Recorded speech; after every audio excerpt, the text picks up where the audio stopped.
Assalomu alaykum va rahmatulloh. Aziz do'stlar, xush kelibsizlar.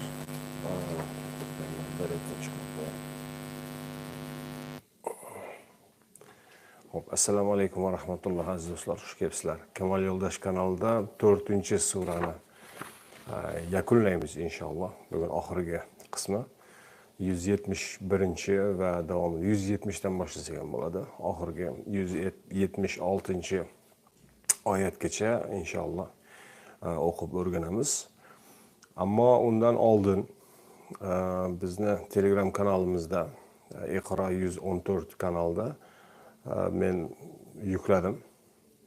Bizga qarshi chiqishlar bo'lgan. Shu haqda qisqa to'xtalib o'taman. Ishoqjon Begmatov.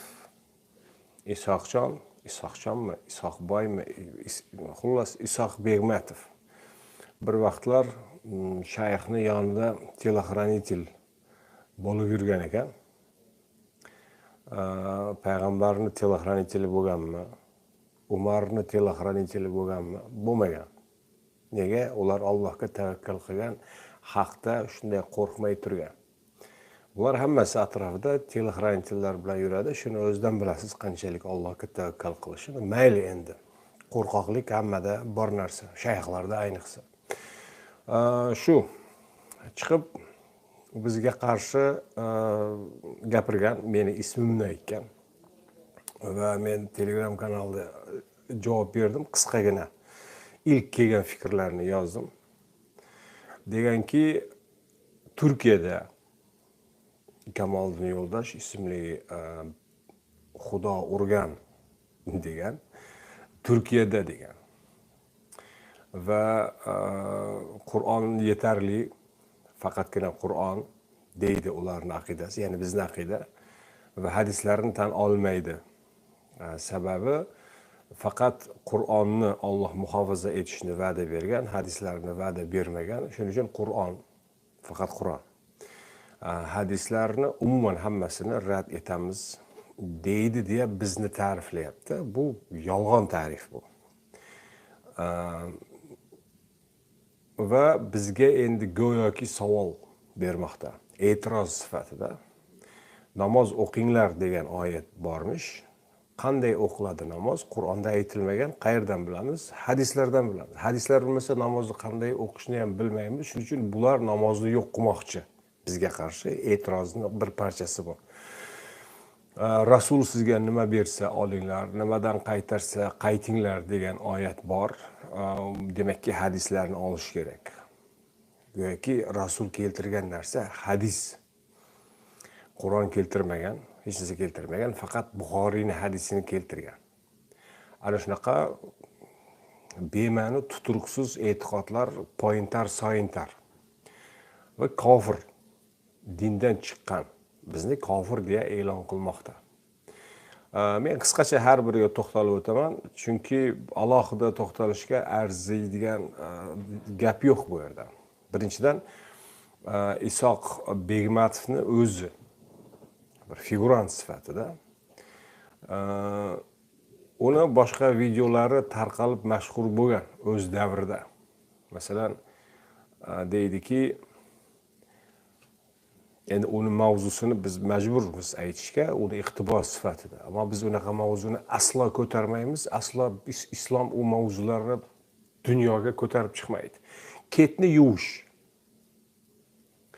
Ketni qanday yuvish kerak, qanday tozalash kerak, uni endi ikir-chikirigacha aytadi. Deydiki, qo'l bilan yuvish kerak va toza bo'ldimi yo'qmi test qilish uchun qo'lni ketga tekkizib, keyin burunga olib kelib hidlash kerak. Va davomida aytadiki, mana shunaqa ketini hidlab tozalagan odamning keti musulmon bo'lmaganini 100 dan toza. Mana Qur'on, mana hadis, mana islom, mana din. Mana shu gaplarni boshidan oxirigacha g'irt yolg'on. Ishoq Begmatov, siz g'irt yolg'on aytyapsiz. Qur'onda yo'q bu. Mana Qur'on demang. Hadisni endi ishimiz yo'q. Hadisda ham yo'q aslida. Ketingni surtib hidla degan joy yo'q. mana islom, mana din, islomda ham yo'q, dinda ham yo'q. Keyin va shuni islom dini deya, mana shuni poklik deya o'lchov sifatida olinadigan bo'lsa, onda ancha ahvolinglar og'ir. Chunki bu o'lchovda ketni sizlardan ham ko'proq tozalaydiganlar bor. Ana shu keti bilan mazza qilib pul topadigan geylar, LGBT'lar. Sizlar tashqarisini tozalaydigan bo'lsanglar, ular ichlarini ham obro'botga qilib tozalaydi. Chunki butun ish qizig'i hammasi ichkarida bo'ladi. Bu jihatdan qaralganda geylar sizlardan yana ham tozaroq bo'ladi. Ular hattoki atir, pardoz, andoz qilib yuradi. Chunki u yerdagi ishlar ancha ko'p ishlar. Lut qavmi shunaqa edi. LGBT shunaqa. K.T deb sizni kollegangiz bor, haligi uzun eshak. U bir yillardir repertuar qilib yurdi, oxiri o'zi K.T ekani ma'lum bo'ldi, tepildi oxirgi maqomidan. Ammo buni din nomidan gapirmaslik kerak. Birgina siz keltirganingizni agar ko'radigan bo'lsak, geylar sizlardan ko'ra tozaroq bo'ladi. Sizlardan ko'ra ko'proq tozalaydi, sizlardan ko'ra ko'proq pardoz, andoz, parvarish qiladi o'sha orqa mahrajni. Shuning uchun sal o'ylab gapirish kerak. Minbarga chiqib, Allohning dini haqida, ayniqsa poklik haqida, ayniqsa ko'pchilik qarshisida, u yerda ayollar bor, yosh bolalar bor, otaxon, onaxonlar bor. Tinglovchi internetda tarqalgandan keyin turli yoshdagi, turli sinfdagi insonlarga yetib boradi. Shuning uchun kallani ishlatib, o'ylab gapirish kerak. Duj kelgan narsani vaysashni oxiri nima bo'lishini ko'rmayapsizmi? Rustamjon domla degan bor edi. Nima bo'ldi? Tepildi. Hozir it ham qaramaydi. Solixon domla degan bor edi. Faqat qaynona, kelin, xotinlarni pardoz, andosi, kiyim kechagi latta puttasi edi. Uni qovoq kallasidagi mavzu. Nima bo'ldi? Tepildi. It ham qaramaydi hozir. Bilyardi bor edi. O'z onasi bilan zino qilyardi. Minordan tepildi, birinchi tepilishi. Markazdan tepildi. SMBga ishlayman deb gullab qo'ygan uchun SMBdan tepildi. Hozir oxiri doktorlik unvoni bilan tepildi, uyda o'tiribdi. Uy bekasi bo'lib. Dars chiqarmayapsizmi? Nahotki o'ylaysizki, butun O'zbekiston, o'zbeklar, musulmonlar shu darajada ahmoq deb. Nima absurdni to'kadigan bo'lsangiz, hammasini qabul qilib indamay yutadi deb. Sizlar o'ylaganchalik ahmoq emas bu xalq. To'g'ri, indamay eshitishi mumkin, chunki Alloh degan kalima bor yerda. Din degan kalima bor. Islom degan kalima bor. Muhammad alayhissalom, Qur'on degan kalimalar bor. Ana shu muqaddas narsalarga hurmat yuzasidan tinglaydi endi. Sizlarga o'xshagan soxtakor, buzuq mullalarga hurmatidan emas. Hurmatni yo'qotib bo'lgansizlar allaqachon. Faqat dinga hurmati bo'lgani uchun tinglaydi. Ammo bu degani ular g'irt ahmoq degani emas. Xalq ko'rib turibdi, bilib turibdi. Necha pullik ekaningizni va sizlarni uydirilgan diningiz anchadan beri fosh bo'lib kelyapti. Bu fosh bo'lish tobora kuchayib boryapti. Biz chiqib Qur'ondagi din uydirilgan din deya bizga aytilgan butun bu to'g'ri va egri diniy gaplarni ajratdik. Mana bular Qur'ondagi din, haqiqatan Alloh huzuridan kelgan. Mana bular uydirilgan din. Inson ijodi payg'ambar nomidan uydirilgan.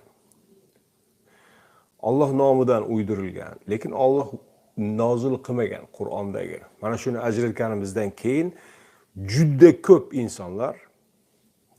insonlar buni anglab yetib qaror qabul qilishdi o'zlari uchun.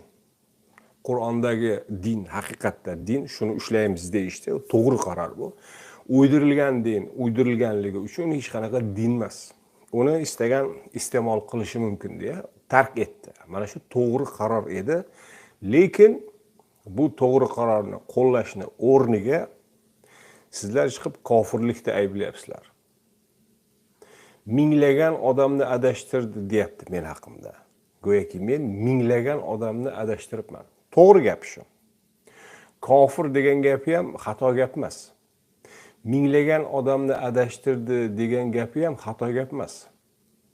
To'g'ri, biz kofir bo'ldik, bularni uydirilgan diniga kofir bo'ldik. Wa man yakfur bit-taghuti va yu'min billah. Oyatul Kursidan keyingi oyat. Kimki uydirilgan soxta ilohlarga kofir bo'lsa-yu, Allohga iymon keltirsa, mustahkam narsani ushlabdi. Biz hammasiga kofir bo'ldik. Tog'ut, uydirmayu, soxtakoru, qallobu, qalang'iyu, qasang'i butun hammasiga. Ochiqchasiga o'z nomimiz bilan butun mas'uliyatni zimmamizga olgan holda, butun javobgarligi bunni ortidan keladigan sinovlarni hammasiga ko'ksimizni qalqon qilib chiqdik. Hozirgacha turibmiz. Biron bittasidan qaytganimiz yo'q.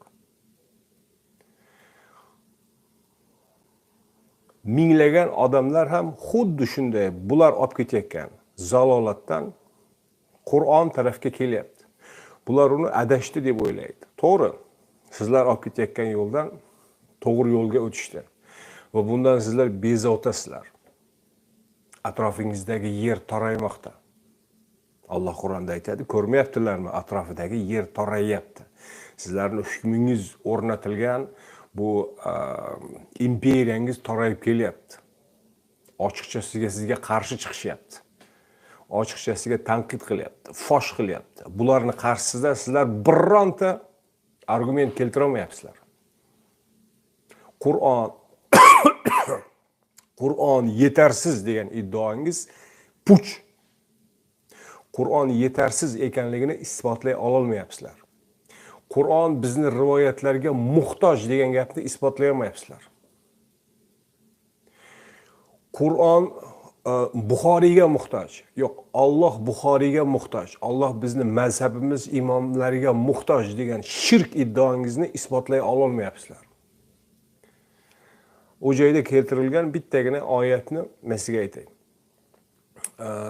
Inna nahnu nazzalna zikra va inna lahu lahafizun. Hijr surasi 9-oyat. Go'yoki biz ana shuni ushlab demoqdamizki, Qur'onni Alloh muhofaza etamiz degan. Shuning uchun bunga ishonamiz. Nimasi kufr buni? Agar bir inson chiqib mana shu oyatga ishondim desa, haqiqatda Alloh Qur'onni muhofaza qilaman degan ekan, mana shu muhofaza qilingan kitobga iymon keltirdim, shunga ergashaman dedi bir inson. Mayli sizni dushmaningiz bo'lmasin, yaqinlaringizdan, siz yaxshi ko'rgan, hurmat qilgan insonlardan bittasi. Masalan, ota-onangiz. Kofir deya olasizmi? Ey ota, sen kofir bo'lding. Ey ona, sen kofir bo'lding. Aytmaydimi? Nimasi kofir? Amanar rasulu bima unzila ilayhi min rabbihi. Robbidan nozil qilingan narsaga rasul birinchi bo'lib iymon keltirgan. Undan keyin mu'minlar, o'z davridagi mu'minlar Abu Bakr, Umar, Usmon, Ali, bugungi kundagi insonlar iymon keltiryapti. Biz ham shularning qatorida bitta iymon keltirganmiz. Qur'on Alloh huzuridan mana shunga ergashish kerak deb. Nimasi kufr? Nimasi kufrligini men aytay. Tog'utlarga kofir bo'linyapti. Buni bular oyog'ini osmondan qirib islomga, Allohga kofir bo'lyapti deyishadi. Xuddi Makka mushriklari Allohga iymon keltirdim deb Makkani shirk ilohlarini rad etganlarni adashgan kofir deya ayblaganday. Bugungi Makka mushriklari mullalar. Bugungi Makka mushriklari mullalar. O'z soxta ilohlar bor, tariqat, pir, arvoh, uni xalqqa ochiqlamaydi. Yopiq tariqatini ichida ular. O'z oralarida jinsiy ozchilik, bir jinsli munosabatlar fosh bo'ldi. Haligi qip-yalang'och videoga tushgani-yu, mana bu bilyardingni kimlar zo'rlagani-yu, davom etib kelayotganlar. Butun hammasi fosh bo'ldi. Endi qayoqqa qochasizlar? Biz jirkanamiz unaqa dindan. Unaqa uydirilib Lut qavmini Allohning diniga aylantiramiz degan soxtakorlardan jirkanamiz. Xalqim jirkanadi. Nega hech kim qo'llamayapti? Hech mana bu o'ylab ko'rmadingizmi? Rustamjon domlalardan nega hech kim petitsiya qilib chiqib talab qilmayapti? Domlamni qaytarib beringlar deb. Biron bitta musulmon o'zbek chiqqani yo'q. Chunki allaqachon tupurib qo'ygan. Solixon domlalarni nega himoya qilib chiqmayapti?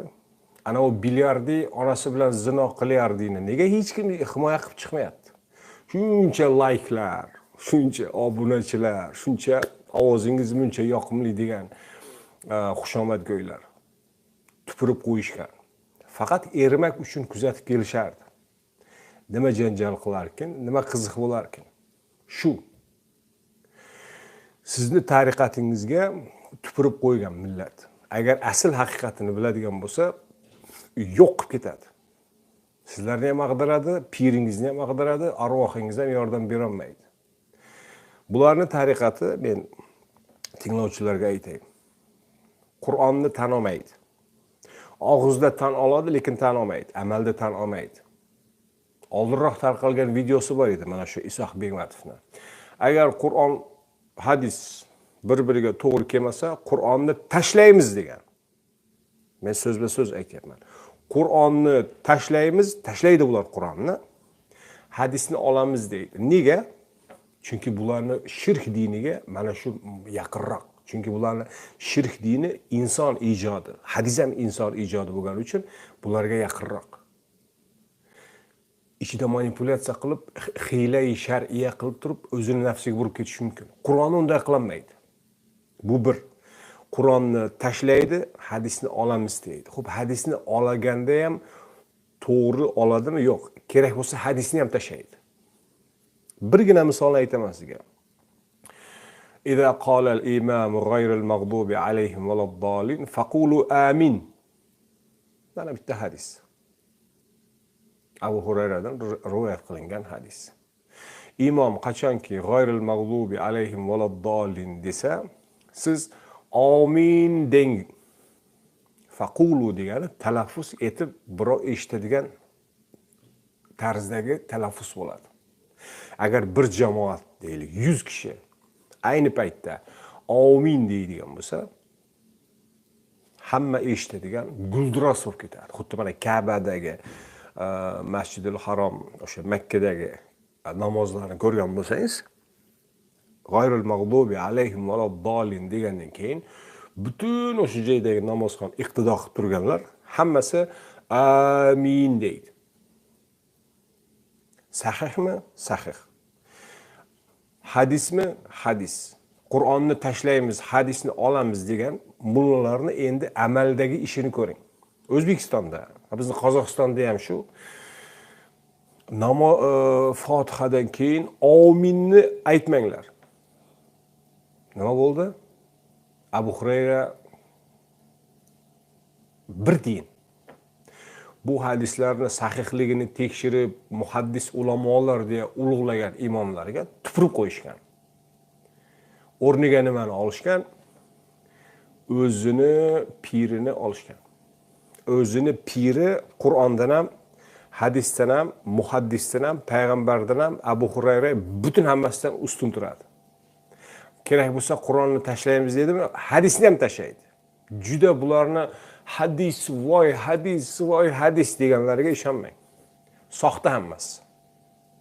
Nega aminni aytinglar degan hadisni bular qarshi chiqib ustidan yozib qamatishadi. Nega? Nega?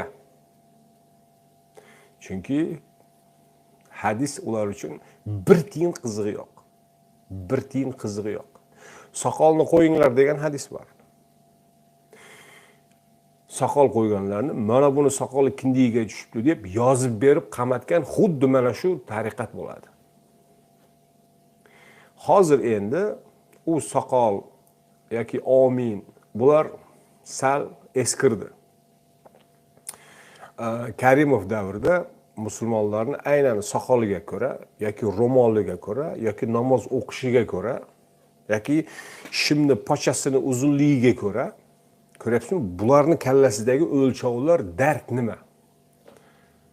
Pocha, ro'mol, soqol, ishton, oldi teshik, orqa teshik. Butun Allohning dinini olib kelganda bulardagi sanoqli narsa shu. Boshqa narsaga kalla ham ishlamaydi, qalb ham yaqin umuman. Karimov davrida nechiyam ming, 10 ming, 20 ming, 50 ming, 100 ming. Bular arxivlarda saqlangan, ular maxfiy ma'lumot. Diniy ayblov bilan qamaldi. Diniy ayblov bilan qamalgan har bir jinoyat ishida diniy ekspert xulosasi bo'ladi. Kim beradi bu xulosani?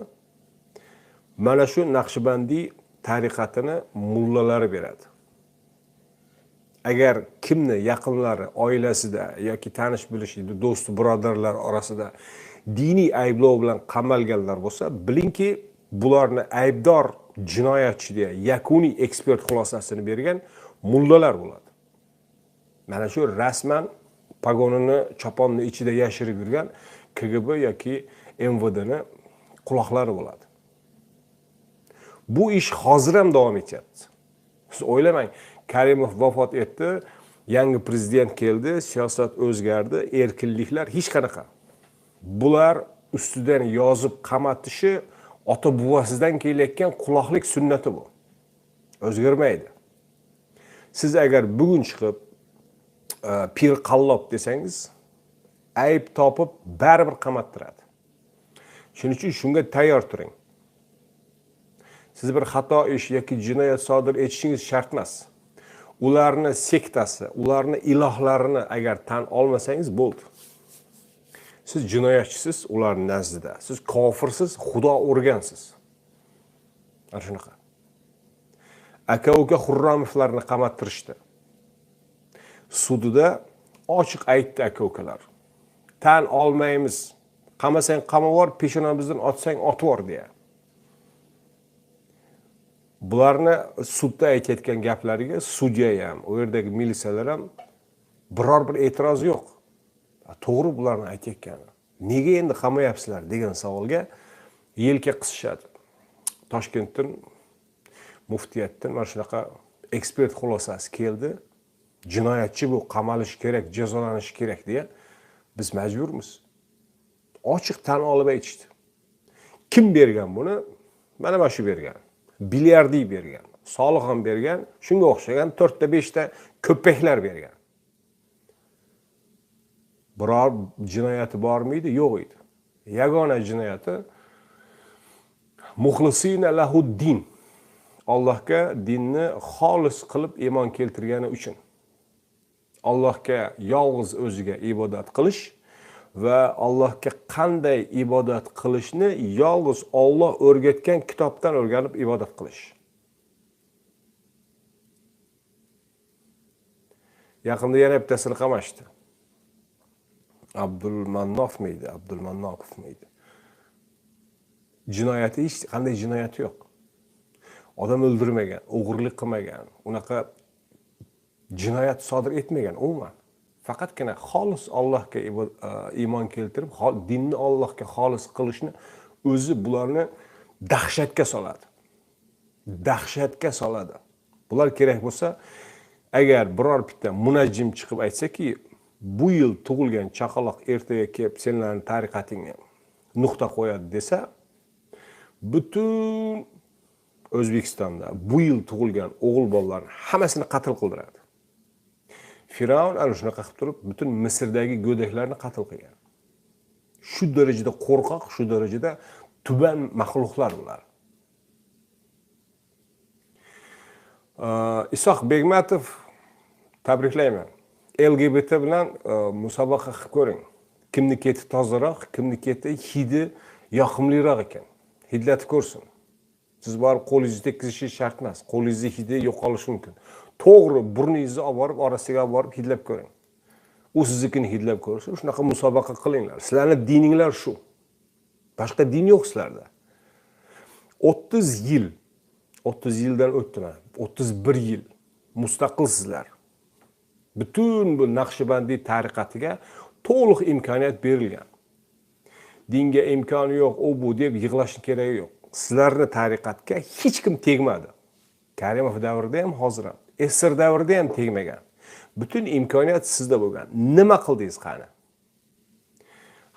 Xalqni bir yaxshilikka, bir yorug' kunlarga boshlaganingiz bo'ldimi? Aslo. Faqat ustidan yozib qamatish, faqat ig'vo, faqat oldi teshik, faqat orqa teshik. Ko'rdim yaqinda bittasi chiqib, kim edi? Mubashshir Ahmad. Svet yo'q, gaz yo'q, qor yog'ib, hamma yo'q, sovuq. Bu bachcha chiqib olib, qaynona kelin munosabatlar 1 soat vaysagan. 1 soat vaysagan. Qaynona kelin. Opangning haqqi bormi? Qaynona kelinga burningni tiqib. Butun mavzular orasida faqat shu qoldim senga. Hozir moda bo'lgan. Jinsiy quvvatni orttiradigan dori. Mullalar reklama qiladi uni. Senlar bularda bir nima bor? Ozabochenniy bular. Bular ozabochenniy. Ana shunaqa seks mavzusi bularning dinidagi markaziy mavzu.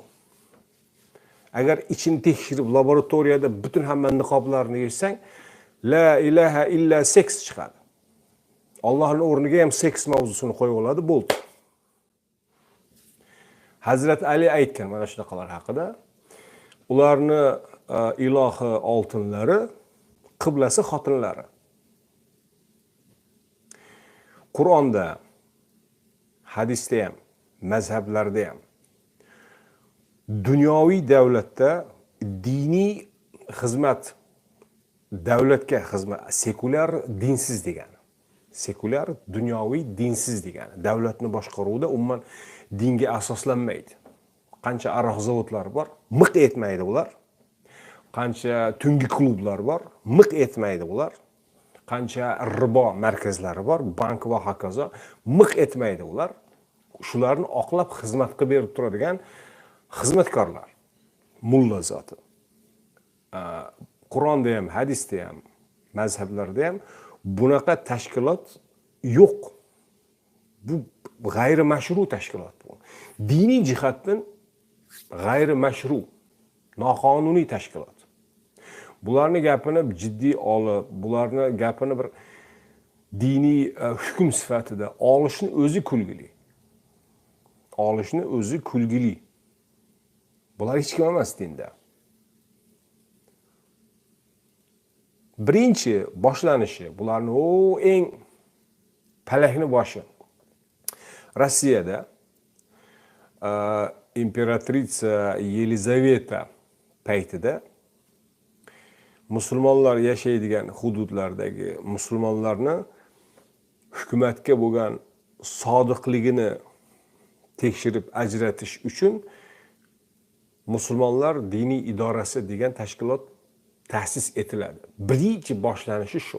Yaratilishni boshlanishi shu. Bu maxluqlarni boshlanish maymuni yoki odam atosi, momo havosi yoki amyobasi boshlang'ich hujayrasi shaxta. O'sha maqsad hozirgacha o'zgarmagan. Yelizaveta imperatrica nima maqsadda qurgan bo'lsa, hozirgacha KGB, NKVD, MGB nomi o'zgargan bilan bularga yuklatiladigan vazifa o'zgarmagan.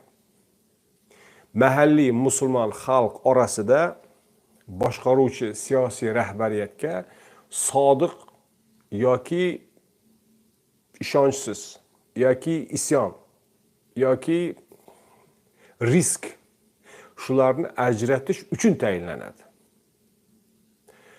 Endi qiladigan ishi nima? Buni qanday ajratadi?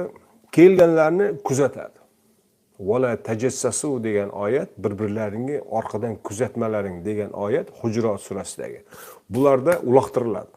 Yelizaveta hazratlarining buyrug'i Allohning oyatini o'rniga nasx qiladi. kuzatadi ular. Yig'adi. Falonchi falon joyda bunaqa dedi. Falonchi namozni bunday o'qiyapti. Falonchi mazhabga yuradi, yurmaydi. Falonchani tan oladi. Falonchani o'qiydi, falonchani eshitadi. Butun hammasini yig'ib yuradi. Kerak bo'lsa, o'zini nikohidagi xotinlar haqida ham fohisha men xotinim deya gapirib yuradi. Bilib qo'yganda informatsiya olish uchun aytdim deydigan rijollar shunaqa. Tupurdim seni rijolligingga-yu, bu shariatingga. Mana shunaqa so'taklar bular.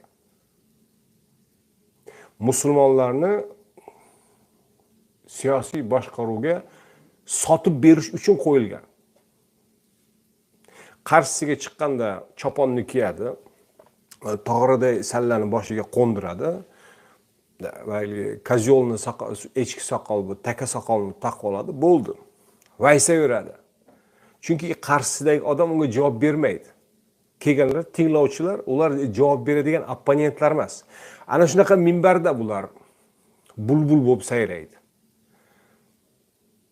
Ana chiq, mana men qarshimga chiq. Isoq Begmatov. Ana shu sen keltirgan oyatlarni men sen o'zingga o'qib beraman. U yerdagi asl nima ekanini. Ana undan keyin sen keltirib berasan. Ketingni nima edi, silab burningga olib kelib hidla degan joy qaysi sura, qaysi oyatda bor, qaysi hadisda bor. Agar surada, hadisda yo'q bo'lsa, kazzobligingga tan olib chiqaraveraman. Seni o'zingga ham tan oldiraman. Bormisan? Biz yo'q joyda chiqib olib, Kamoliddin Yo'ldosh degan Xudo urgan. Xudo urgan bizani. Qur'on bilan urgan. Biz shundan keyin Odam alayhissalomning yo'liga qaytdik biz. Odam, Ibrohim, Musa, Iso, Muhammad alayhissalom ana shu butun payg'ambarlarni chaqirgan dini ittabi'u ma unzila ilaykum min robbikum.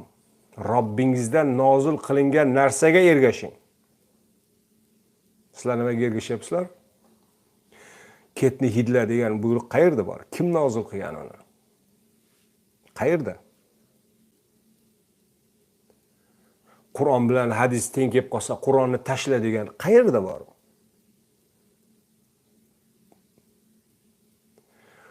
Bu jirkanchliklar Naqshbandiy tariqatini asli shunaqa.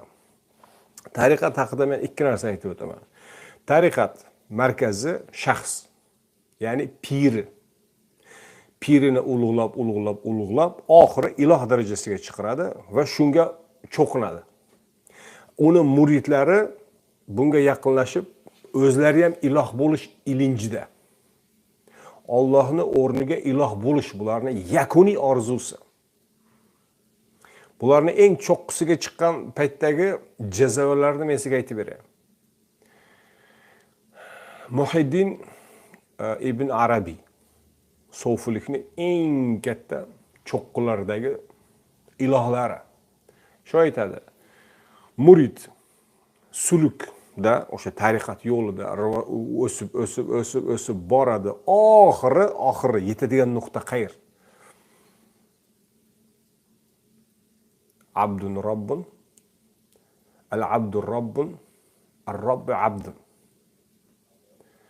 Ya layta shi'ri man min mukallaf. Banda borib Robb bo'ladi. Ko'ryapsizmi? Bularning piri borib o'zi Robb bo'ladi. Alloh emas, bu endi Robb bo'ladi. Robb qayerga ketadi? Va Robbi abdun. Robb bandaga aylanadi. Ya layta shi'ri man min mukallaf. Ana endi menga aytinglar. Kim kimga ibodat qilsin? Ko'ryapsizmi? Alloh menga ibodat qilsin deydigan iddaoga keladi. Bu Makka mushriklari yoki Ibrohim alayhisalom davridagi haligi tosh taxtaga sig'inayotganlardan ham nariyoqdagi kasallik bu. Ular bandaligini tan olgan, faqat boshqa ilohlarga sig'ingan. O'zini iloh demagan. Bular undan ham nariyoqqa o'tganda, rivojlanib ketgan, umuman taraqqiy etib ketgan, iloh bo'lib ketgan. Alloh menga ibodat qilsin deydigan narsaga keladi. Ularning tariqatining oxirgi nuqtasi shu. Bularning tariqatida hech bir gunoh, harom degan bir cheklov yo'q. Bir jinsli munosabatlar ketaveradi. Bularning tarixi to'lib toshgan. Piri istasa istagan muridini yechintirib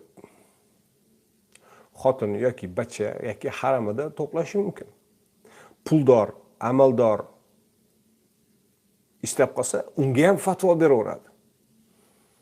Revolyutsiyadan oldingi ahvolni o'qib ko'ringlar, mana tarix, o'sha jadidlarni asarlarini ko'ringlar. Atrof to'lib bo'lgan bachavozlik, LGBT, K.T'larga. Bizni O'rta Osiyoda mana shularning ota-bobolari shunaqa bo'lib o'tgan. Kommunistlar kelib uni yo'q qildi. Turkiyada ham xuddi shu avjiga chiqqan edi. Hatto o'sha Osmonli podsholarning oldidan parad o'tardi bayramlarda. Oldin askarlar, keyin hunarmandlar, keyin ular, keyin bular, keyin alohida kolonna bo'lib turib bachchalar o'tardi. Xonlarni haramidagi kecha xizmatchilari.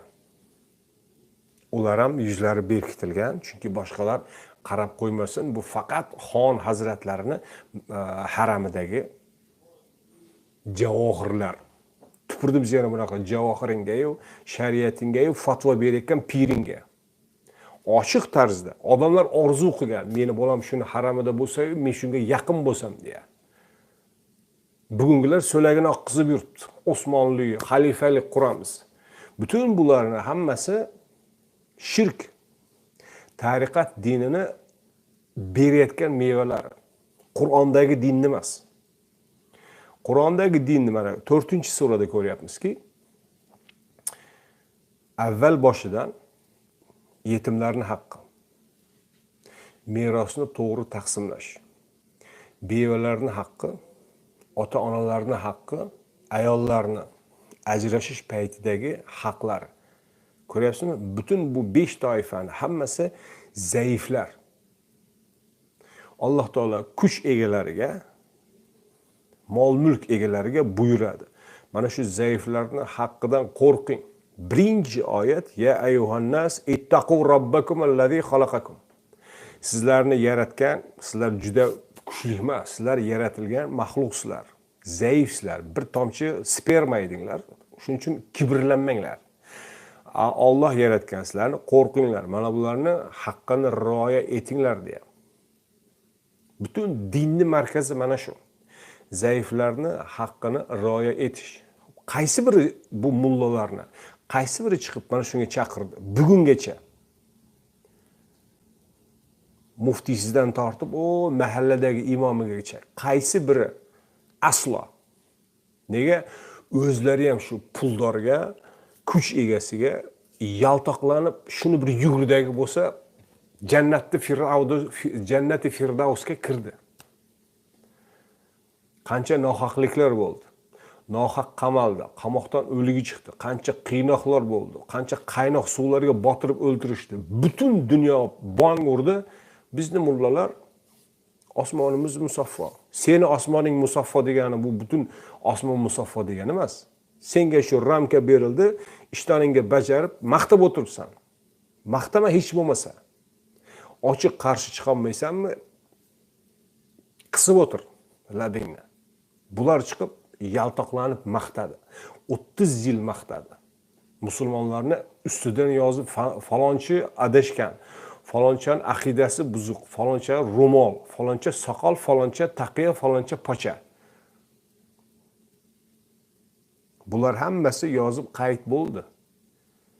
Biron bittasi bu to'g'ri aqidasi bizning tariqatga to'g'ri kelmaydi, lekin Allohga ishonadi deb aytgani yo'q.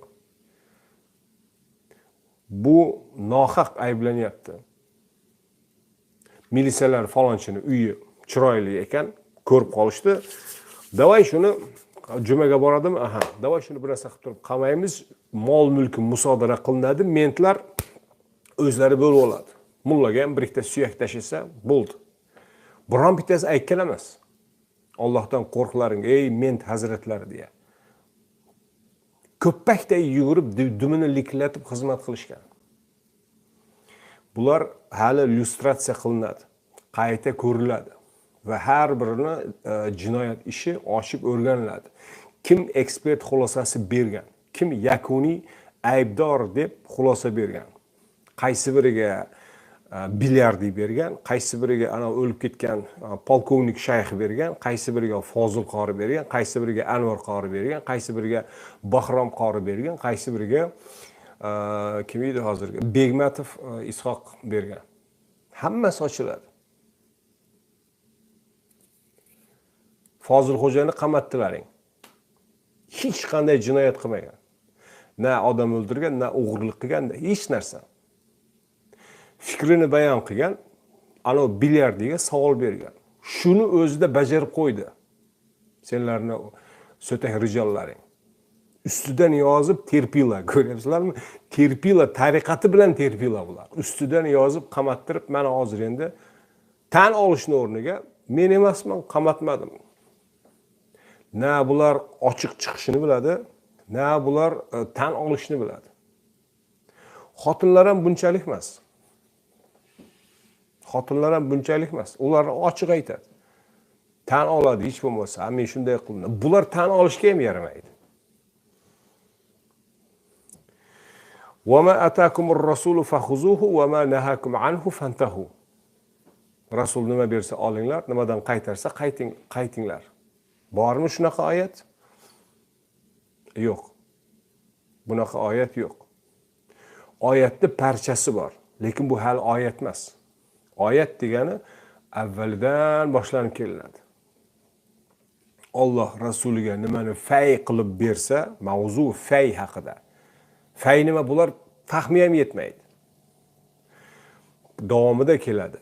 Alloh fay qilib bergan narsalar Allohniki va rasulniki. Ya'ni Alloh buyuradi, rasul taqsimlaydi. Kimlarga taqsimlashi sanab o'tilgan. Beva, bechora, yetim, miskin, faqir, xullas muhtojlar sanab o'tilgan. Va davomida bundagi maqsad aytiladi. Likayla yakuna dulatan baynal aghniya'i minkum. Toki sizlarning orangizdagi boylar qo'lida aylanadigan davlat bo'lmasin.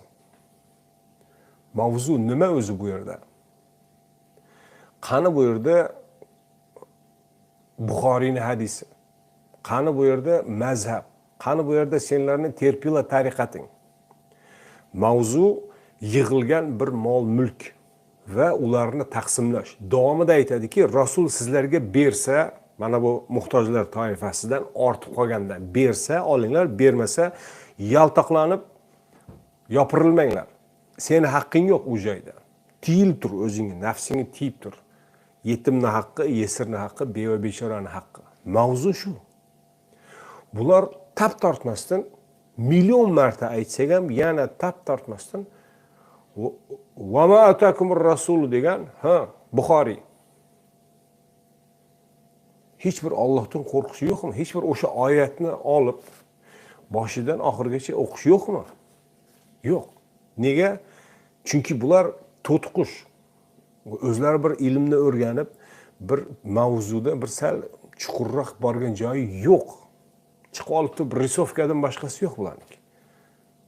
Bularning hammasiga javob berganmiz. Alohida kitob ham tarjima qilganmiz. Buni ovozlantirganmiz. Allohning kitobi bizga yetarli degan audio kitobimizni ko'ring. Meni kanalimda bor. Hammasi aytilgan. Uzbekislam.com, Kemalyo'ldosh.com, butun hammasida berilgan. Facebookdagi sahifalarga qarang. Yillardir aytib kelyapmiz, bular chunki boshqa argumenti yo'q. Boshqa argumenti yo'q. Afandi o'g'irlikka tushibdi, boyning bog'iga. Boy ushlab olgan u. Nega o'g'irlik qilyapsan desa, qo'rqqanidan nima deydi? Nega siz xotiningizga kavush olib bermayapsiz? Chunki boshqa argumenti yo'q. Va ma atakumur rasulu fakhuzuhu. Mana shu oyatni keltirishadi. Biz unga javob bersak bo'ldi. Dumini qisadi ketadi. Ana undan keyin aqimus salata degan namozni qanday o'qiymiz deydi. Salat bu namoz emas. salat namoz bo'ladigan bo'lsa, innalloh va malaikatahu yusalluna alan nabiy. Alloh salat qiladi, Alloh namoz o'qiydi deb tarjima qildi. Buni endi tushuntir. Gapingda oxirigacha tur erkak bo'lib. Yo'q, ular turmaydi. Tumtaraqay qochaveradi. Bular haligi yumron qoziq. Yerda shunday kallasini chiqaradi, yana kirib ketadi. Buni iniga suv qo'ysang, keyin boshqa joyda yana chiqadi, yana kirib ketadi. Sherday chiqib maydonda tashlashish yo'q bularda.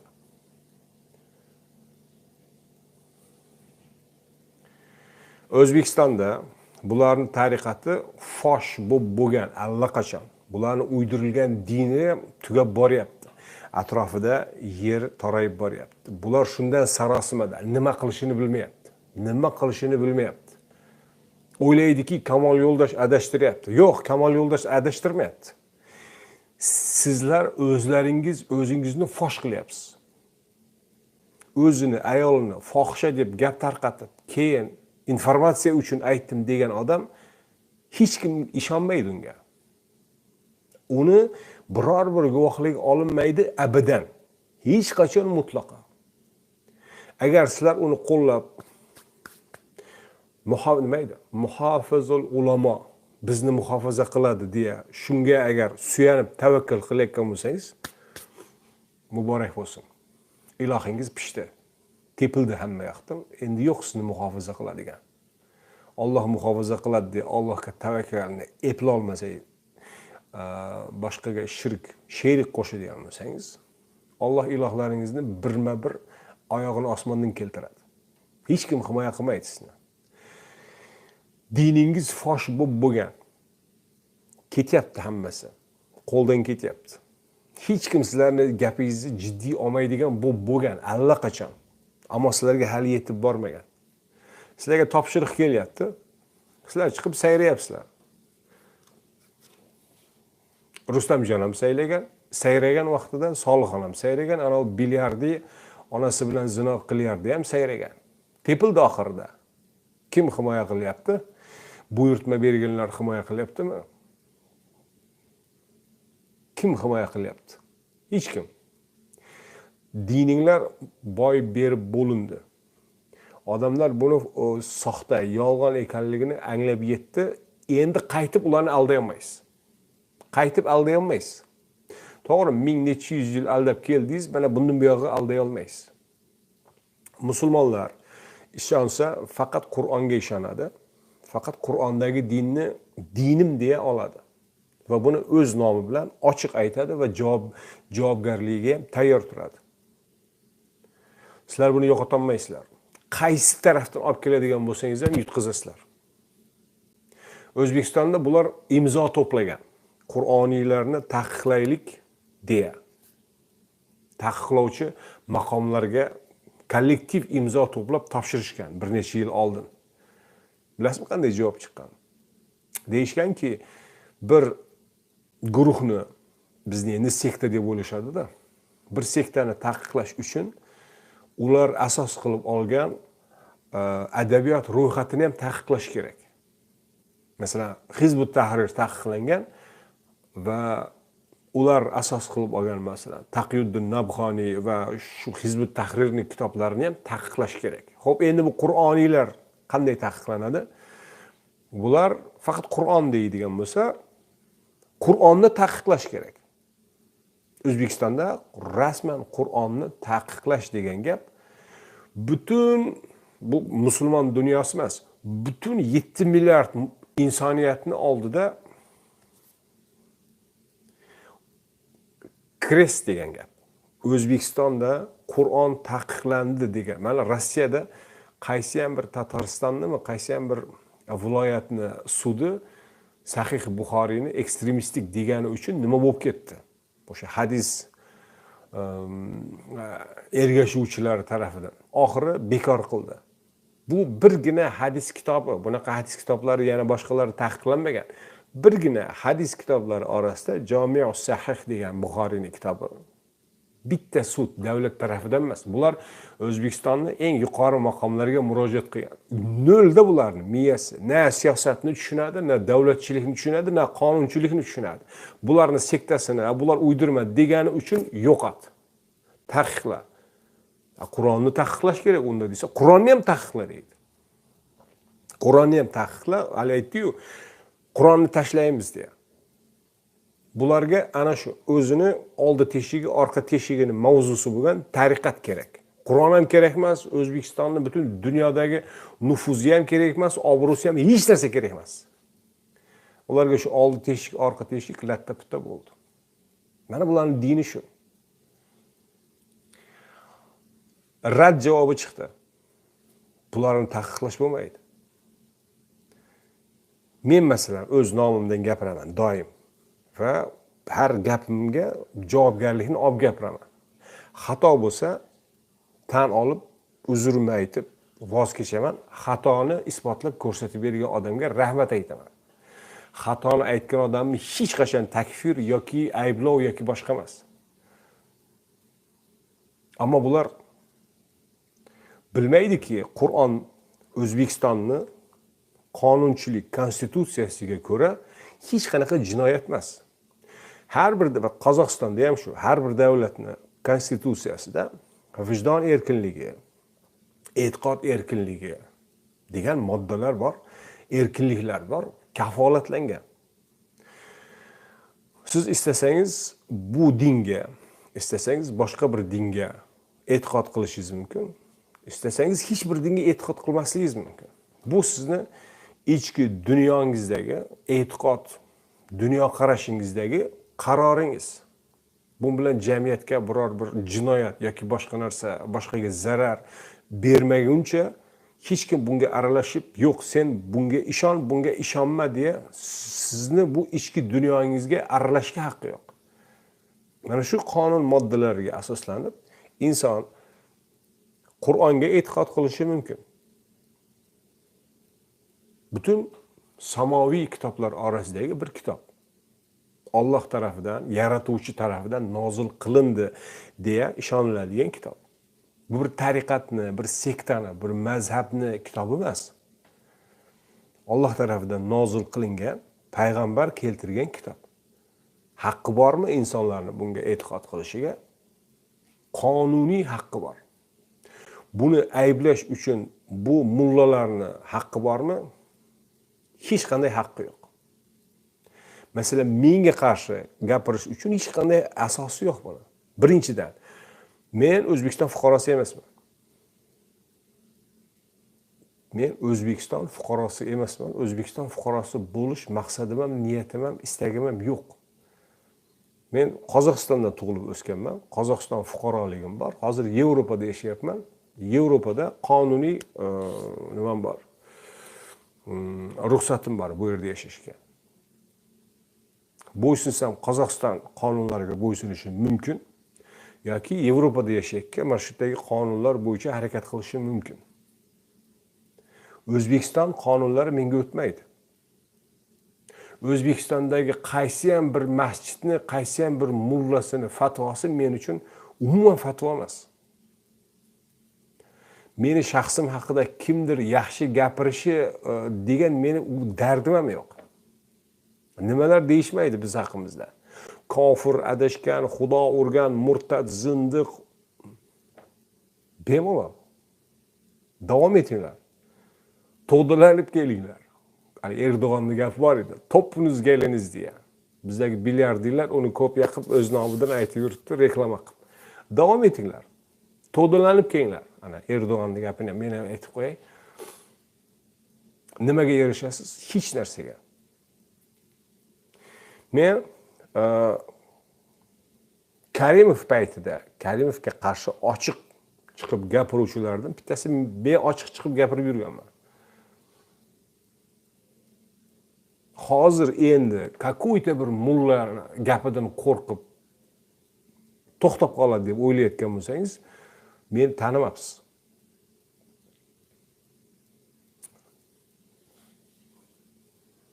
Menga qo'lingiz ham yetmaydi, so'zingiz ham o'tmaydi. Boshlagan ishimizni biz davom ettiraveramiz. Alloh nasib qilganicha oxirigacha olib boramiz. Mana hozir 4 ta surani tugatdik. Ruscha yayinlarda 10-suraga keldik. Oxiridagi nechtayam surani oldinroq aytib bo'lganmiz. Tarjimamni o'z tarjimamdan internetda tarqalib yotibdi. Necha mingga chiqdi hozir. Telegramda bor, Facebookda bor, yoki Akademiya Edu o'zim nimamda bor. Men o'zi statistikasini ham hozir bilmayman.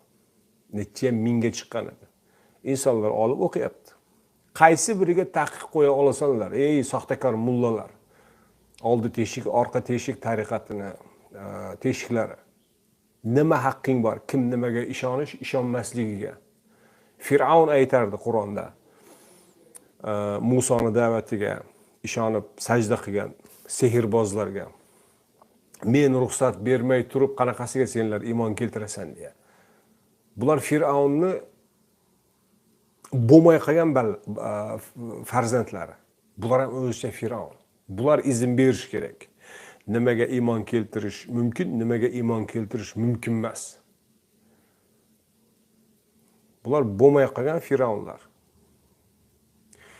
Xullas, birinchi soatimiz mana shu, oxirgi qolgan oyatimiz bir necha oyatlar edi. Shuning uchun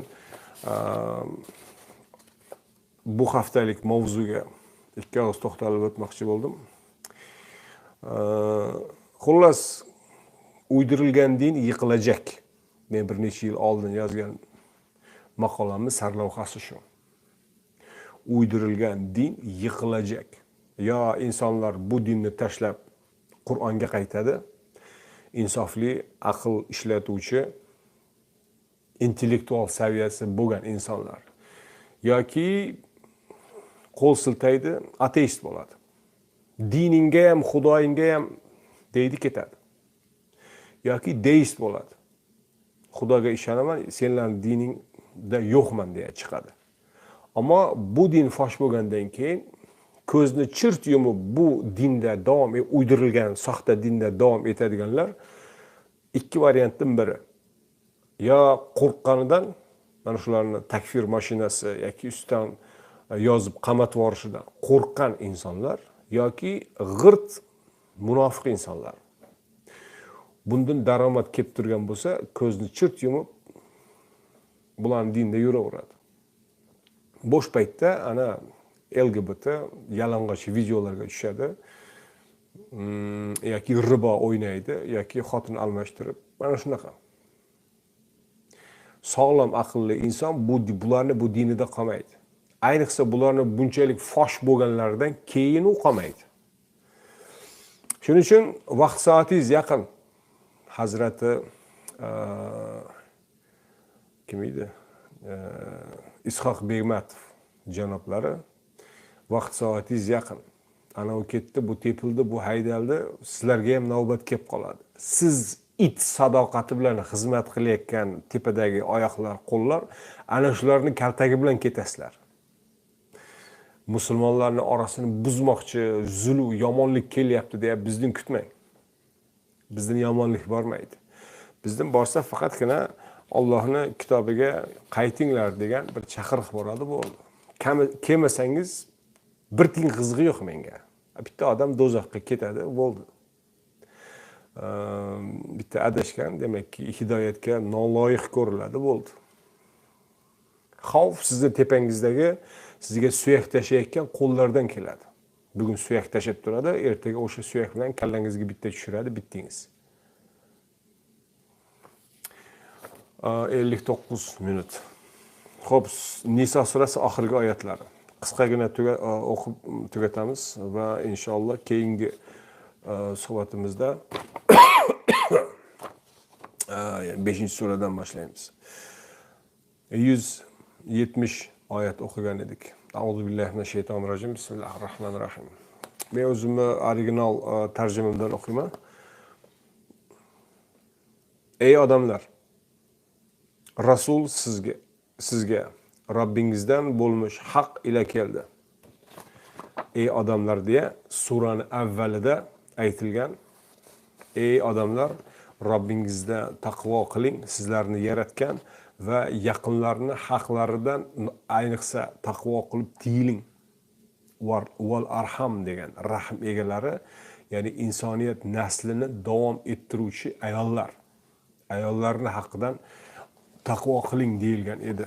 Mana endi o'sha inson o'sha toifaga, o'sha mavzuga taalluqli surani oxirida avvalgi oyat bilan mavzu bilan yakunlanadi har bir surada.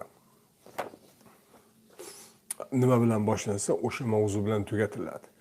Allohga taqvo ayollarning haqqi deyilgan bo'lsa, suraning oxirgi qismida ham Allohga taqvo ayollarning haqqi bilan yakunlanishi kerak. Har bir surada bo'lgandek, bu sura ham xuddi o'sha qonuniyatga ko'ra tuzilgan. Ey odamlar, Rasul sizga Robbingizdan bo'lmish haq ila keldi. Robbingizdan bo'lmish haq nima edi u haq?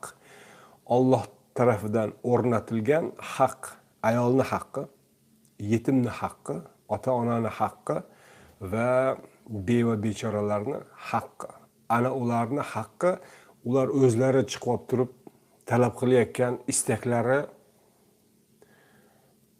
ko'ngli tusab qolgan tilaklari emas, Alloh tarafidan o'rnatilgan haqlar.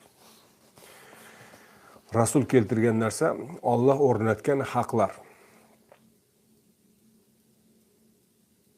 Iymon keltiring.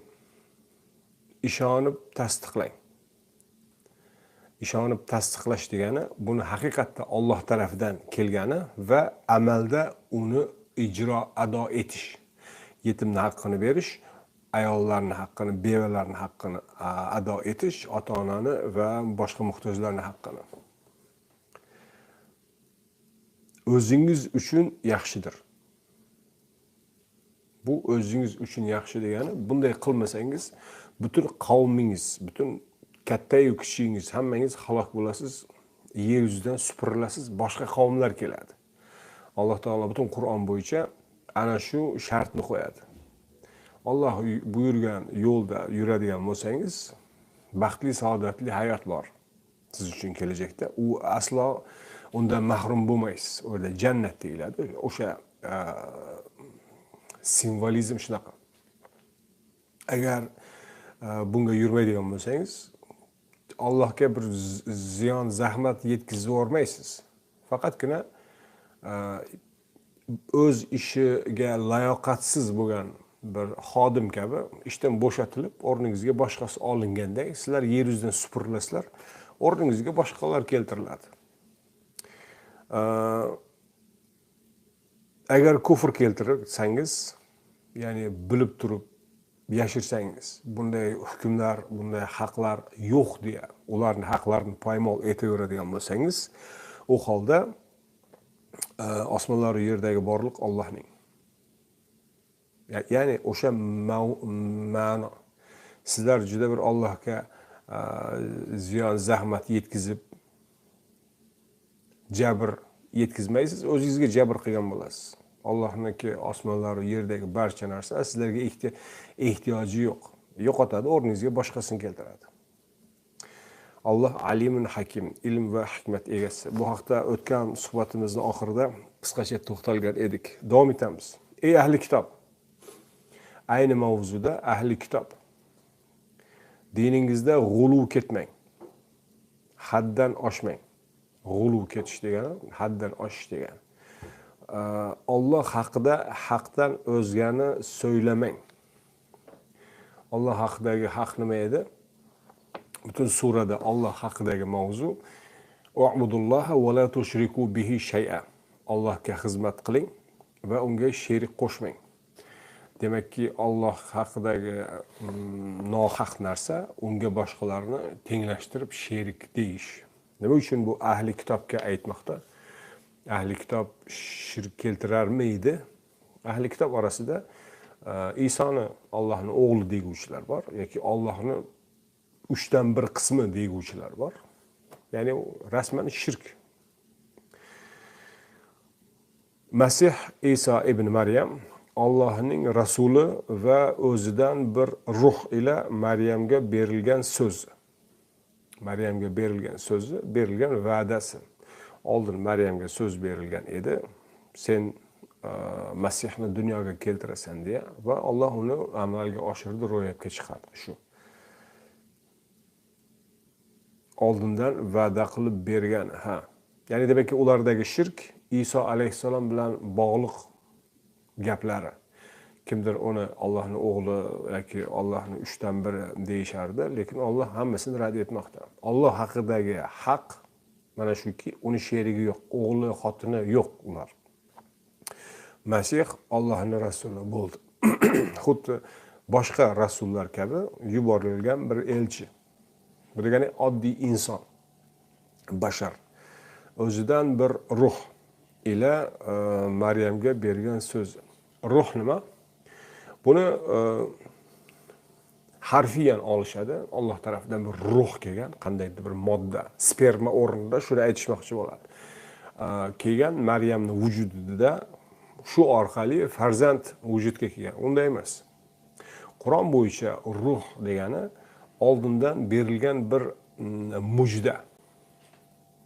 Oldindan berilgan bir mujdaki inson un bilan jonlanadi. Deylik, musulmonlar g'alaba qozonasizlar. Alloh va'dasi shu. Makka fath bo'ladi. Allohning dini yer yuzida zohir bo'ladi degan bir va'da, mujda bo'lsa, ular bundan jonlanadi, ruhlanadi. Ana shu ma'noda. Ruh degan alohida mavjuda ko'chib yurib, bir ayolning ichiga kirib, u bilan go'yoki erkak ayol munosabatlari kabi homilador qilib chiqib, unaqa emas. Kim unday o'ylashi ham noma'lum, materialistmi yoki oldiga mullalarmi, mushriklar ya'ni. Mushriklar ana shunday o'ylashadi. Maryam qiz bola paytida bir ruh keldi, erkak nimasida, shaklida erkaklik erlik vazifasini bajardi, ketdi. Bu berilgan va'da, oldindan berilgan va'da va o'sha berilgan so'z. Alloh uni amalga oshirdi. Allohga va rasullariga ishonib tasdiq eting.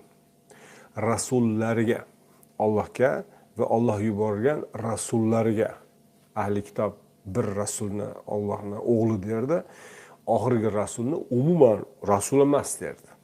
Holbuki butun hamma rasullar keltirgan risolat bitta. Oldingi suhbatimizda aytdik, senga vahiy qilganimiz xuddi Nuh, Ibrohim va boshqalarga vahiy qilganimiz bilan bir xil narsa vahiy qilingan. Ya'ni Allohga qulchilik qiling, xizmat qiling va unga sherik qo'shmang. Allohga va rasullarga ishonib tasdiq eting degani Isoni sherik qilishni bas qiling, u ham Allohning rasuli, keltirgan risolatiga ergashing. Muhammadni rad etib, bu nega endi arabtiya yolg'onchiga chiqarishni bas qiling, keltirgan risolatiga ergashing. Chunki hammasi o'sha yolg'iz Allohdan kelgan risolatlar. Xudo 3ta demang. Taslis e'tiqodini rad etmoqda. Ota, o'g'il, muqaddas ruh degan uchlik e'tiqodi bor ularda. Endi bizning musulmonlarda Alloh va Muhammad degan ikkilik e'tiqodi bor. La ilaha illalloh desang, u yetarli emas musulmon bo'lish uchun. La ilaha illalloh Muhammadur rasululloh deyishing kerak. Alloh Muhammad rasululloh dan o'zga iloh yo'q degan ma'no chiqadi. Bu yashirilgan shirk bu. La ilaha illalloh denglar deya Qur'onda buyurilgan. Ya ayyuhannas qulu la ilaha illalloh. Allohdan o'zga iloh yo'q denglar. Bular u oyatni ham tashlaydi. Haligi aytdi-yu, Qur'on bilan hadis yonma-yon kelib qolsa, Qur'onni tashlaveramiz deya. Bular shu oyatlarni tashlaveradi, yoniga ikkinchi insonning ismini tenglashtiradi. Isoni yoki Muhammadni ismini keltirishadi. Endi insonlar hurmat qiladigan ismlar bular. Allohning ulug' payg'ambarlari sifatida. Ana shu hurmatni manipulyatsiya qilib turib tenglashtirib oladi. Nega tenglashtiryapsan degan odamni takfir etadi. Bu Isoga qarshi. Bu payg'ambar dushmani. Qo'rquv, shantaj va terror bilan mana shu shirkida ushlab turmoqchi bo'ladi. Xudo 3ta demang. Bugungi ummatga Xudo 2ta demang degan shakli ma'nosi chiqadi. Bas qiling, o'zingiz uchun yaxshi. birinchi oyatda insonlarga buyurilgan zaiflarning haqqini rioya qilish, bu yaratilish bilan bog'liq. Xalaqa va allama ketyapti bu joyda. Ikkinchisida nozil qilingan e'tiqodlar bo'yicha o'zingiz uchun eng yaxshisi Alloh bitta. La ilaha illalloh bilan to'xtang. Alloh yakkayu yagona iloh. Asl haqiqat shu. Farzandi bo'lishdan pok va oliydir. Nima uchun farzand bo'lishni pok va oliy emas, tuban va nopok deb chiqyapti bu xulosa? Farzandli bo'lishga kim muhtoj bo'ladi? O'lib bu dunyodan ketadigan va mol mulkini kimga qoldirishni bilmagan odam farzandga muhtoj bo'ladi. Deylik bir podshoh, butun mamlakat uniki, mol mulki hisobsiz. Ammo yoshi bir joyga bordi, bu dunyodan ketadi. Kimga qoldiradi? Asosiy tashvish shu. O'zini o'g'li bo'lsa, pushti kamaridan bo'lgan. Ana shu o'g'liga topshiradi. Shunda mulk bulardan ketmaydigan bo'ladi. Bundan oldingi oyatlarda ko'rdikki, osmonlar va yerdagi mulk Allohniki. Mulk egalari o'zidan keyin vorislar, merosxo'rlar, farzandlarga muhtoj bo'ladi. Alloh unday o'ladigan zot emas. Shuning uchun o'zidan keyin degan gap Allohga ishlatilib bo'lmaydi. Chunki Allohdan keyin degan narsa yo'q. Alloh farzandga ham muhtoj emas, merosxo'rga ham muhtoj emas, yordamchiga ham muhtoj emas. Shuning uchun bu bandalarga ishlatilinadigan o'lchovlarni Allohga ishlatmaslik kerak. Allohga o'xshagan hech narsa yo'q. Laysa kamithlihi shay'un. Unga o'xshagan hech narsa yo'q. O'xshatmanglar. Yerdagi podsholarni ham Allohga o'xshatmanglar. Allohni yerdagi podsholarga o'xshatmanglar. Yerdagi podsholar o'limli. O'ladi, kimgadir qoldirish kerak. Shuning uchun ular farzandga muhtoj. Alloh muhtoj emas hech narsaga. Osmonlar va yerdagi barcha borliq uning. Vakil uchun Allohning o'zi yetarli. Ya'ni suyanish uchun Allohning o'zi yetarli. Osmonlar va yerdagi mulk Allohning va ana shunday osmonlar va yerni boshqarib turgan podshoh yer yuzidagi mayda-chuyda podshohcha, Allohning yonida ularni podshohcha deyish ham to'g'ri kelmaydi. Qiyoslab bo'lmaydigan darajadagi mayda va zaif maxluqlar qarshisida kelinganda osmonlar va yerni boshqarayotgan cheksiz qudrat egasi bo'lgan Allohga suyansangiz yetarli shu. Suyanish uchun, vakil tutish uchun Alloh yetarli. 172. Yolg'iz Allohga qul bo'lishdan Masih ham, uning yaqinidagi malaklar ham kibr qilmaydi. Ana endi Masihni nega sherik qilmaslikni mantiqiy asosi tushuntiriladi. Masihni o'zi, sizlar iloh deyotgan Masihni o'zi Allohni yolg'iz o'zini iloh deb biladi va bundan or qilmaydi va bundan kibr qilmaydi va uni yonidagi, yaqinidagi malaklar, kim u malaklar? Men yonida beribman. Ilm va kuch egalari / havoriylar. Chunki ahli kitobdagi u mushriklar Isoni o'zini iloh demagan. U bilan birga yonidagi havoriylarni ham har birini alohida aziz avliyo deb turib, ulardan ham madad so'raydi.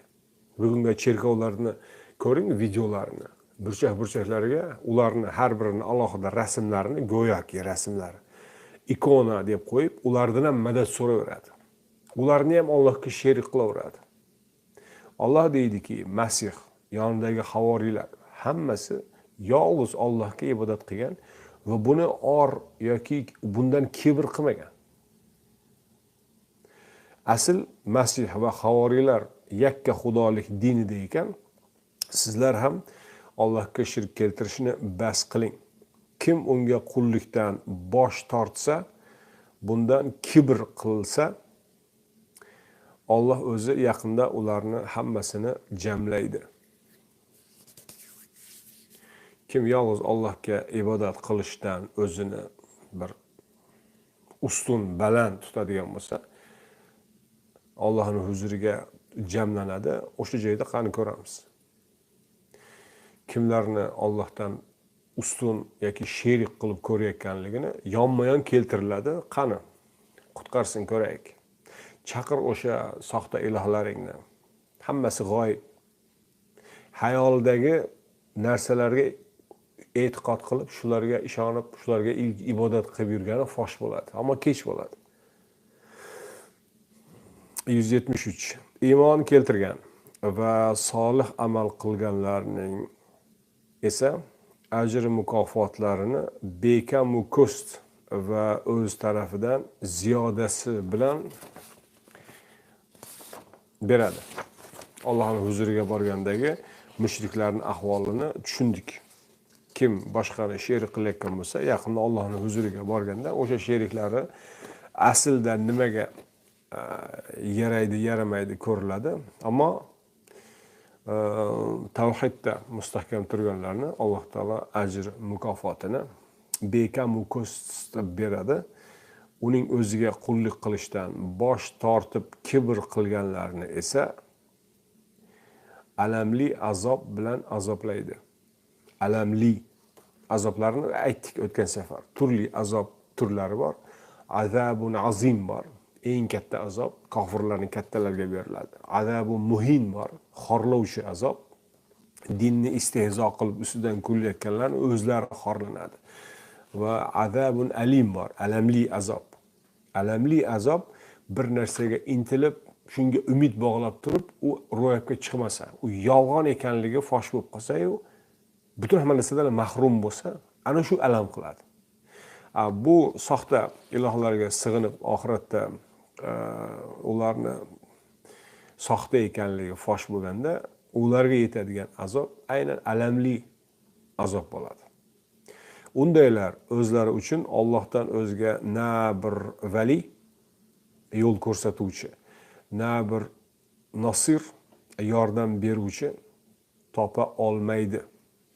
Ya'ni ularni sig'inayotgan soxta ilohlari na bir yo'l ko'rsata oladi, jahannamdan chiqib jannatga kiradigan, na bir jahannamga uloqtirilayotgan paytda yordam berib azobni yengillatishga yaramaydi. 174.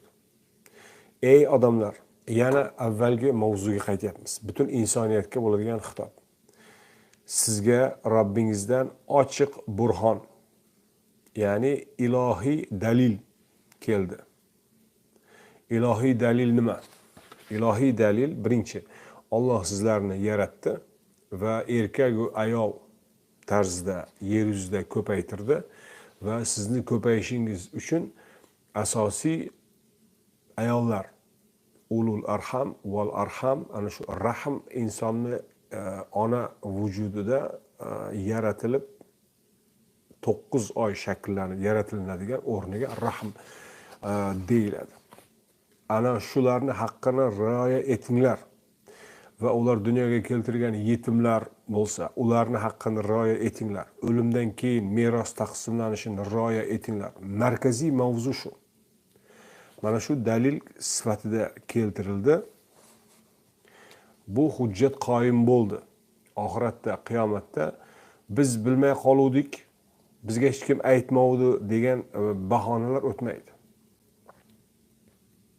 Va biz uni nuri mubin nozil qildik. Ya'ni yo'lni yorituvchi va ochiq so'zlar bilan bayon etib nozil qildik. Yo'lni yorituvchisi nima?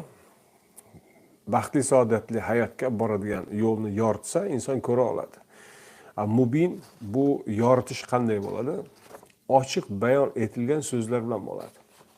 Mo'jiza ko'rsatib emas, film namoyish etib emas, insonni aqliga xitob qiluvchi, uni intellektiga xitob qiluvchi va aql mantiq bilan qabul qilib, anglab, ana undan keyin unga amal qilish mumkin bo'ladigan va buni boshqa tillarga tarjima qilganda ham boshqa tilda gapiruvchilar anglay oladigan argumentlar orqali bayon qildik. 175. 10 daqiqamiz bor hozir. Allohga iymon keltirib, unga mustahkam suyanganlarni o'z huzuridan bo'lmish rahmat va fazlga dohil etadi. Unga eltuvchi to'g'ri yo'lni o'rgatadi. Allohga iymon keltirib, unga mustahkam suyanganlarni suyanish uchun Alloh yetarli oyatidan bilamizki, unga shirk keltirmaganlarni o'z huzuridan bo'lmish rahmat va fazlga kiritadi. Nima u rahmat va fazl? Ulayka ala hudan min robbihim va ulayka humul muflihun degan Baqara surasining avvalidagi oyat bor. Bu dunyoda to'g'ri yo'lda yuritadi va oxiratda najot beradi. Hamma azobga ketayotgan paytda Alloh o'zi najot beradi. Ana shu ikki va'dani turli joylarda, turli sinonimlar orqali Alloh taolo zikr etadi. Bu joydagi ishlatilgan kalima rahmatun va fadl. Alloh bu dunyoda to'g'ri yo'lni beradi va oxiratda najot, azobdan qutqarib qoladi va jannatiga daxil qiladi. Unga eltuvchi to'g'ri yo'lni o'rgatadi. Ana shu to'g'ri yo'lni bu dunyodagi va oxiratdagi yo'lni o'rgatadi. 176 oxirgi oyat. Sendan fatvo so'raydilar, sen ayt. Kalola haqida fatvoni Alloh beradi. Mavzu yana ilk avvalgi oyatlardagi mavzuga qaytib yakunlanadi dedik. Mana shu oyatlarning hammasi suradagi asosiy mavzular. Kalola kim edi? 12-oyatda ko'rgan edikki, ota-onasi ham, farzandi ham bo'lmagan insonlar. Meros taqsimotida ba'zi meros farzandlarga va ota-onalarga berilar edi. Ammo bir kishi farzandi ham, ota-onasi ham yo'q hayotda. Ana o'sha mavzu. Bolasi bo'lmagan bir singlisi bor kishi o'lganida, undan qolganini yarmi singlisiga. Ota-onasi yoki farzandlari yo'q, ammo singlisi bor bo'ladigan bo'lsa, yarmi singlisiga. Bunday kishi bolasi bo'lmagan singlisi o'lganida merosni hammasini oladi. Agar mayitni 2 singlisi bo'lsa, merosni 3dan 2sini oladi. Agar vorislar erkak ayol tutishganlar bo'lsa, bir erkak 2 ayol ulushicha miqdorda oladi. Adashmangiz diye Alloh sizga ochiq oydin bayon qilmoqda. Alloh barcha narsani bilguvchi zot. Mana shu bilan 4-surani yakunlagan bo'ldik. Meros oyatlari bilan boshlanib va meros oyatlari bilan tamomlandi. Umumiyatla bu sura Allohning yaratgani va o'rgatgani mavzularni sanab o'tilgani. Avval boshdan ko'rdikki, Alloh yaratgan insoniyatni sizlarni va sizlardan oldingilarni deyilganidek, inson erkak va ayol orqali, ya'ni ota va onadan dunyoga keladi va shunday davom etadi. Shunday ekan, onalarni, ayollarni haqlarini rioya etinglar.